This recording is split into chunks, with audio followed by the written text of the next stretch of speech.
Nikisalia na masuala ya Tanzania ni kwamba mwili wa mfanyabiashara George Gitonga aliyeripotiwa kutoweka kaunti ya Isiolo mwezi jana kwa njia tatanishi umepatikana.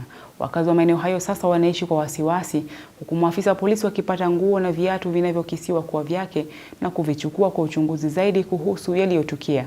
Kulingana na kamanda wa polisi kaunti ya Isiolo Isaac Sang, tayari uchunguzi wa kina umeanza kubaini yaliyotokea. Nene ya biashara ya bodaboda, watu wako na freedom ya kufanya biashara yao. Ndio maana sasa hiyo freedom huwezi control mtu ataenda wapi ama wapi, na maafisa ya usalama hawezi kuwa kila mahali ili wafuate kila mtu ya bodaboda ama afuate mfanyabiashara yote ajue ya kwamba amekarandia usalama yake. Lakini tunachunga usalama katika sehemu yetu ya Isiolo.